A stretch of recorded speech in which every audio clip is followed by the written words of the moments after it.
వారిని అందరిని వదులుకొని కాస్త డబ్బుంటే కాస్త ప్రశాంతంగా, సుఖంగా బతికేద్దాం అనుకున్నప్పుడే కష్టమొస్తుంది. అది ఇప్పుడు స్పష్టమవుతోంది.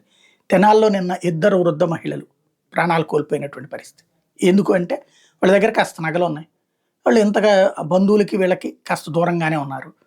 నగలున్నయి ఏదో వాళ్ళ బ్రతుక్కి లోటు లేదు అని బ్రతికేస్తున్నారు. అట్లాంటి వాళ్ళని ఐడెంటిఫై చేసి మరి ఓ ముగ్గురొచ్చి చంపినటువంటి సంఘటన.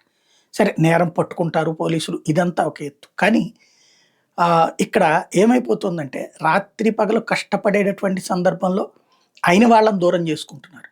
లేదా అహంభావంతోనో, లేకపోతే గనక మాట తేడాతోనో చిన్నపాటి పొరపుచ్చాలు కాస్త పెద్దయి చేసుకొని, ఈ ఉమ్మడి కుటుంబ వ్యవస్థ నుంచి చిన్న కుటుంబ వ్యవస్థకొచ్చాక జరుగుతున్నటువంటిదేంటంటే, ఆత్మాభిమానం పేరుతో అహంకారం పెరుగుతోంది.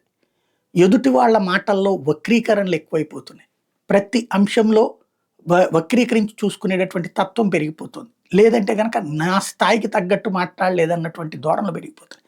దీని పర్యవసానం దూరం అవుతున్నారు. బంధువులకు దూరం అవుతున్నారు, మిత్రులకు దూరం అవుతున్నారు.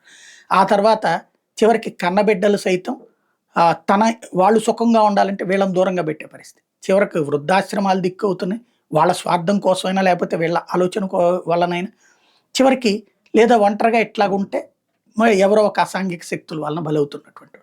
ఎన్ని సంవత్సరాలు కష్టపడితే ఎన్ని తరాలతో ఎంతమంది జీవితాలతో మమేకమై ఉంటే ఇవాల్టి రోజునికి ఇలా బ్రతకగలిగే పరిస్థితి వస్తుంది. కానీ ఇక్కడ సేఫ్టీ లేనటువంటిది. కాబట్టి అందరితో కలుపుకు వెళ్ళే జీవనం అన్నటువంటి దాని మీదన కాన్సంట్రేషన్ అవసరం ఉంది.